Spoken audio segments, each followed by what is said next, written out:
പക്ഷേ ഇങ്ങനൊരു combination repeated ആയിട്ട് യൂറിനറി ട്രാക്ട് ഇൻഫെക്ഷൻ ഉള്ള ആളുകളിൽ ഈ പറയുന്ന ഒരു കോമ്പിനേഷൻ, അതായത് ഓൾറെഡി റിസർച്ചിൽ തന്നെ പറയുന്നു വെറും ആൻറ്റിബയോട്ടിക്, കാരണം ഈ ഈക്കോളൈ ബാക്ടീരിയ എന്ന് പറയുന്നത് ഇത് എപ്പോഴും ആൻറ്റിബയോട്ടിക്സിന് റെസിസ്റ്റൻറ്റ് ആയിക്കൊണ്ടിരിക്കുന്ന ഒരു കാര്യമാണ്.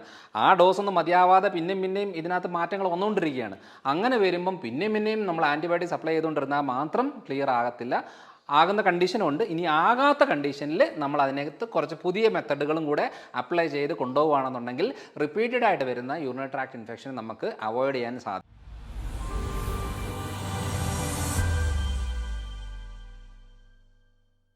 Hello everyone, I am doctor Manoj Johnson, lifestyle physician, John Marian hospital, Pala. നമ്മൾ യൂറിനറി ട്രാക്ട് ഇൻഫെക്ഷനുമായിട്ട് ബന്ധപ്പെട്ട് ഒത്തിരിയേറെ സമയത്ത് നമുക്ക് പല രീതിയിലുള്ള ട്രീറ്റ്മെൻറ്റ് എടുത്തിട്ടുണ്ട്, ആൻറ്റിബയോട്ടിക്സ് കഴിച്ചിട്ടുണ്ട്, പലതരം ട്രീറ്റ്മെൻറ്റ് മൊഡാലിറ്റീസ് നമ്മൾ ട്രൈ ചെയ്ത് നോക്കിയിട്ടുണ്ട്. എന്നാലും റിപ്പീറ്റഡ് ആയിട്ട് ഇങ്ങനെ യൂറിനറി ട്രാക്ട് ഇൻഫെക്ഷൻസ് ഉണ്ടാകുന്നു എന്നുണ്ടെങ്കിൽ അത് നമ്മൾ ഈ ഒരു രീതിയിൽ മാത്രം ട്രീറ്റ് ചെയ്താൽ പോരാ.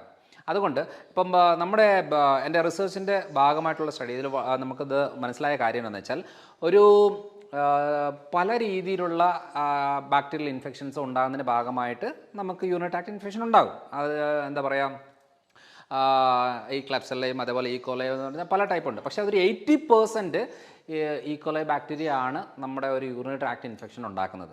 അപ്പം പൊതുവെ എന്നാന്ന് വെച്ചാൽ നമ്മളൊരു യൂറിനറി ട്രാക്ട് ഇൻഫെക്ഷൻ്റെ ഭാഗമായിട്ട് എന്താ പറയുക, നല്ല രീതിയിൽ മൂത്രം ഒഴിക്കുമ്പോഴുള്ള പുകച്ചിലുണ്ടാകുന്നത്, ബേണിംഗ് മിച്ചുറേഷൻ ഉണ്ടാകുന്നത്, ചിലപ്പോൾ ബ്ലഡ് പോകുന്നത്, ചിലപ്പോൾ ഈ അടിവയറ്റിൽ വേദന ഉണ്ടാകുന്നത്, നടുവേദന ഉണ്ടാകുന്നത്, ഈ ഉള്ളിലുള്ള പനി ഉണ്ടാകുന്നത്, അങ്ങനെ പല രീതിയിലുള്ള കാര്യങ്ങൾ ഈ പറയുന്ന യൂറിനറി ട്രാക്ട് ഇൻഫെക്ഷൻ്റെ ഭാഗമായിട്ട് നമുക്ക് ഫീൽ ചെയ്യാറുണ്ട്.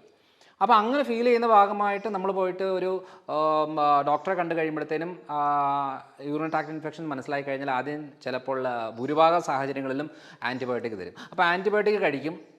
ആൻറ്റിബയോട്ടിക് കഴിച്ചേച്ചും ക്ലിയർ ആകുന്നില്ല. അങ്ങനെ പിന്നെ രണ്ടാമത് പോയിട്ട് ഇനിയും കൾച്ചർ ചെയ്ത് വീണ്ടും ഏത് ബാക്ടീരിയ എന്ന് കണ്ടുപിടിച്ച് അതിനുവേണ്ടി തന്നെയുള്ള കാര്യങ്ങളെല്ലാം ചെയ്തു വരുമ്പോഴത്തേനും ഈ പറയുന്ന ഈക്കോലൈ ബാക്ടീരിയയുടെ ഒക്കെ എന്താ പറയുക റെസിസ്റ്റൻസ്, ഇത് ആൻറ്റിബയോട്ടിക്കിനുള്ള ഒരു റെസിസ്റ്റൻസ് അവരുടെ സ്വന്തം സെല്ലിനുള്ളിൽ മാറ്റം വരികയും പിന്നെ നമ്മൾ പലത് ചെയ്താലും മാറ്റം വരാത്തൊരവസ്ഥ വരികയും ചെയ്യും. അതുകൊണ്ട് പിന്നെ റിപ്പീറ്റഡ് ആയിട്ട് വരുന്ന രീതികളുണ്ടാകും. അപ്പോൾ എന്തുകൊണ്ടാണ് ഇത് സത്യം പറഞ്ഞാൽ സ്ത്രീകൾക്ക് വളരെ കോമൺ ആയിട്ട് വരുന്നത് എന്നുള്ളതാണ്.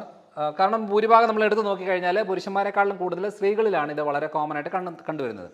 അത് അവരുടെ സ്ത്രീ ശരീര ശാസ്ത്രത്തിൽ നമുക്ക് ക്ലിയർ ആയിട്ട് മനസ്സിലാവുന്ന കാര്യം എന്ന് വെച്ചാൽ, നമ്മുടെ ഒരു റീപ്രൊഡക്റ്റീവ് ഏരിയയിൽ വജൈനയും നമ്മുടെ ഏനസുമായിട്ട് അധികം ഗ്യാപ്പില്ല, വളരെ അടുത്താണ്. പിന്നെ നമ്മുടെ മെയിൽ റീപ്രൊഡക്റ്റീവ് ഓർഗൻ പോലെ പ്രൊജക്ഷൻ ഇല്ലാത്തത് കൊണ്ട് വളരെ ഈസി ആയിട്ട് മലദ്വാരത്തുനിന്ന് ഈ പറയുന്ന ഈക്കോലൈ ബാക്ടീരിയകൾ വെജൈനൽ ട്രാക്കിലേക്ക് കയറുകയും യൂറിനറി ട്രാക്കിൽ വന്ന് ആ പ്രശ്നങ്ങൾ ഉണ്ടാകുകയും ചെയ്യുന്നതാണ്. ഇതാണ് കോമൺ ആയിട്ട് നമ്മൾ എത്ര ഹൈജീനിക് ആയിട്ട് നമ്മൾ ചെയ്തു എന്ന് പറഞ്ഞാലും ഈ പറയുന്ന കുടൽ ഗട്ട് തൊട്ട് അത് യൂറിനറി ട്രാക്റ്റിലേക്ക് വന്ന് കയറുന്ന ഒരു കണ്ടീഷനാണ് വളരെ കോമൺ ആയിട്ട് വരുന്നത്. അതുകൊണ്ടാണ് സ്ത്രീകളിൽ കൂടുതൽ ഈ പറയുന്ന ബുദ്ധിമുട്ടുകൾ ഉണ്ടാകുന്നത്. അപ്പോൾ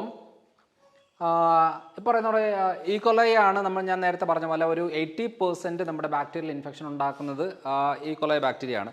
അപ്പോൾ ഈക്കോലൈ ബാക്ടീരിയ എന്ന് പറയുന്നത് നമുക്കത് കൾച്ചർ ചെയ്താൽ ക്ലിയർ ആയിട്ട് മനസ്സിലാവും. എന്നാലും കോമൺ ആയിട്ട് വരുന്ന ഒരു കണ്ടീഷൻ ആയതുകൊണ്ടാണ് ഞാനത് മെൻഷൻ ചെയ്തത്. പക്ഷേ വേറെ ബാക്ടീരിയാസ് ഉണ്ട് യൂറിനറി ട്രാക്ട് ഇൻഫെക്ഷൻ ഉണ്ടാക്കുന്നത്.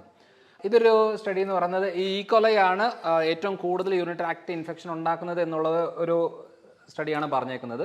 അതേപോലെ തന്നെ ഈ ഒരു സ്റ്റഡിയിൽ പറഞ്ഞേക്കുന്നത് urinary tract infections caused by uropathogenic Escherichia coli strains, new strategies for an old pathogen. അതായത് സാധാരണ രീതിയിൽ നമ്മൾ ഈ ആൻറ്റിബയോട്ടിക്സ് മാത്രം എടുത്തുകൊണ്ടിരുന്ന ഒന്നും ക്ലിയർ ആകുന്ന ഒരു കാര്യമല്ല. അത് ആകും, പക്ഷേ റിപ്പീറ്റഡ് ആയിട്ട് വീണ്ടും ഉണ്ടാകുന്നതാണ്. അപ്പോൾ അങ്ങനെയുള്ള ആളുകളിൽ നമുക്ക് എന്ത് ചെയ്യാൻ പറ്റും, അതായത് നോർമൽ ഇത് മാത്രമല്ലാതെ പുതിയ സ്ട്രാറ്റജികൾ എന്താണ് അപ്ലൈ ചെയ്യാൻ പറ്റുന്നത് എന്നുള്ളതാണ് ഈ സ്റ്റഡിയിൽ ഫുള്ളായിട്ട് എക്സ്പ്ലെയിൻ ചെയ്ത് ജസ്റ്റ് ഇത് കാണിച്ചതേ ഉള്ളൂ. അപ്പോൾ അങ്ങനെ ചെയ്യുമ്പോൾ നമുക്കതിന് കുറച്ച് സ്ട്രാറ്റജികളുണ്ട്. ആ ന്യൂ സ്ട്രാറ്റജി എന്തൊക്കെയാണെന്നുള്ളത് അത് ഞങ്ങൾ ഇംപ്ലിമെൻറ്റ് ചെയ്യുന്ന കുറച്ച് കാര്യങ്ങളാണ്. അത് ഞാൻ പറഞ്ഞുതരാം.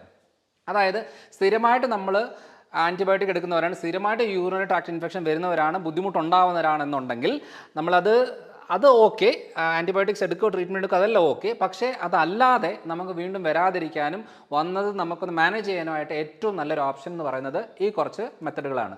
അതായത് നമ്മൾ പറഞ്ഞു ഗട്ട് എങ്ങനെയാണ് ഈക്കോലൈ പ്രശ്നങ്ങളുണ്ടാകുന്നത്. അതായത് ശരിക്കും പറഞ്ഞാൽ ഈ പറഞ്ഞ ഈക്കോലൈ ബാക്ടീരിയകൾ വരുന്നത് മലദ്വാരത്തിൽ നിന്ന് യൂറിനറി ട്രാക്റ്റിലേക്ക് കയറി വന്നിട്ടാണ് ആ പ്രശ്നങ്ങൾ ഉണ്ടാകുന്നത്. അപ്പം ഈ പറയുന്ന ഹെൽത്തി ആയിട്ടുള്ള ബാക്ടീരിയാസ് സപ്ലൈ ചെയ്യണം കുടലിലേക്ക്. എന്നിട്ട് കുടലിനെ ഹെൽത്ത് ക്ലിയർ ആക്കിയിട്ട് ഈ പറയുന്ന അൺഹെൽത്തി ബാക്ടീരിയകളെയൊക്കെ ക്ലിയർ ആക്കി കൊണ്ടുപോകേണ്ടതാണ്.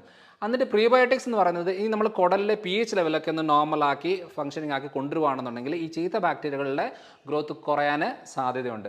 അതേപോലെ പുനർനവം എന്ന് പറഞ്ഞാൽ ഈ തഴുതാമ, അത് നമുക്ക് വേണമെന്നുണ്ടെങ്കിൽ തോരൻ അരച്ച് കഴിക്കാം, അല്ലെന്നുണ്ടെങ്കിൽ കുറച്ച് എടുത്ത് വെള്ളത്തിലിട്ടിട്ട് തിളപ്പിച്ച് കഴിക്കാം. ഇതും വളരെ നല്ല ആയിട്ട് നമുക്ക് ഈ പറയുന്ന ഈക്കോലൈ ബാക്ടീരിയയെ ക്ലിയർ ആക്കാനായിട്ട് ഹെൽപ്പ് ചെയ്യുന്നതാണ്.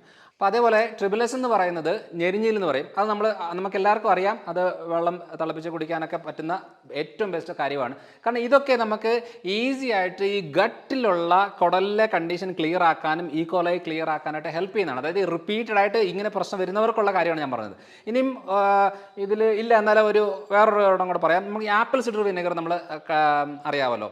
അപ്പോൾ ആപ്പിൾ സിഡർ വിനെഗർ എന്ന് പറയുന്നത് അത് ഒരു ടീസ്പൂൺ എടുത്ത് ഒരു 1/4 ഗ്ലാസ് വെള്ളത്തിൽ ഒഴിച്ച ശേഷം ഭക്ഷണത്തിന് ഒരു 10-15 മിനിറ്റ് മുമ്പ് കുടിക്കുകയാണെന്നുണ്ടെങ്കിൽ ഇതും നമ്മുടെ കുടലിലെ കണ്ടീഷൻ ക്ലിയർ ആക്കാനായിട്ട് വളരെ ഹെൽപ്പ് ചെയ്യുന്നതാണ്. പക്ഷേ ഇത് കഴിക്കുന്നവർക്ക് ഈ ഹൈപ്പർ അസിഡിറ്റി വല്ലാതെ പുളിച്ച കെട്ടൽ പ്രശ്നമുള്ളവർക്ക് അത് പ്രശ്നം നല്ലതാണെന്നില്ല. പക്ഷേ അത് ചെക്ക് ചെയ്തതിന് ശേഷം മാത്രമേ എടുക്കാവുള്ളൂ. പക്ഷേ ഇങ്ങനൊരു കോമ്പിനേഷൻ റിപ്പീറ്റഡ് ആയിട്ട് യൂറിനറി ട്രാക്ട് ഇൻഫെക്ഷൻ ഉള്ള ആളുകളിൽ ഈ പറയുന്ന ഒരു കോമ്പിനേഷൻ, അതായത് ഓൾറെഡി റിസർച്ചിൽ തന്നെ പറയുന്നു വെറും ആൻറ്റിബയോട്ടിക്. കാരണം ഈ ഈക്കോലൈ ബാക്ടീരിയ എന്ന് പറയുന്നത് ഇത് എപ്പോഴും ആൻറ്റിബയോട്ടിക്സിന് റെസിസ്റ്റൻറ്റ് ആയിക്കൊണ്ടിരിക്കുന്ന ഒരു കാര്യമാണ്. ആ ഡോസ് ഒന്നും മതിയാവാതെ പിന്നെയും ഇതിനകത്ത് മാറ്റങ്ങൾ വന്നുകൊണ്ടിരിക്കുകയാണ്. അങ്ങനെ വരുമ്പം പിന്നെയും നമ്മൾ ആൻറ്റിബയോട്ടിക് സപ്ലൈ ചെയ്തുകൊണ്ടിരുന്നാൽ മാത്രം ക്ലിയർ ആകത്തില്ല. ആകുന്ന കണ്ടീഷനുണ്ട്. ഇനി ആകാത്ത കണ്ടീഷനിൽ നമ്മൾ അതിനകത്ത് കുറച്ച് പുതിയ മെത്തഡുകളും കൂടെ അപ്ലൈ ചെയ്ത് കൊണ്ടുപോകുകയാണെന്നുണ്ടെങ്കിൽ റിപ്പീറ്റഡ് ആയിട്ട് വരുന്ന യൂറിനറി ട്രാക്ട് ഇൻഫെക്ഷൻ നമുക്ക് അവോയ്ഡ് ചെയ്യാൻ സാധിക്കും. ഇങ്ങനത്തെ കുറച്ച് നാച്ചുറൽ മെത്തഡുകളാണ് നമ്മൾ ഇതിനകത്ത് പ്രോബയോട്ടിക് എന്താണ്, പ്രീബയോട്ടിക് എന്താണെന്നുള്ളത് ഞാൻ ഓൾറെഡി വീഡിയോകളിൽ പറഞ്ഞതുകൊണ്ട് ഞാനത് എക്സ്പ്ലെയിൻ ചെയ്തില്ല. പക്ഷേ ഈ പറയുന്ന കാര്യങ്ങൾ നമ്മളിത് ഉൾപ്പെടുത്തിക്കൊണ്ട് പോവുകയാണെന്നുണ്ടെങ്കിൽ നമുക്കിത് ഒരു പരിധിവരെ നമുക്ക് പ്രിവെൻറ്റ് ചെയ്യാനും വരാതിരിക്കാനും സാധിക്കും. അപ്പോൾ അടുത്തൊരു വീഡിയോ ആയിട്ട് വരാം.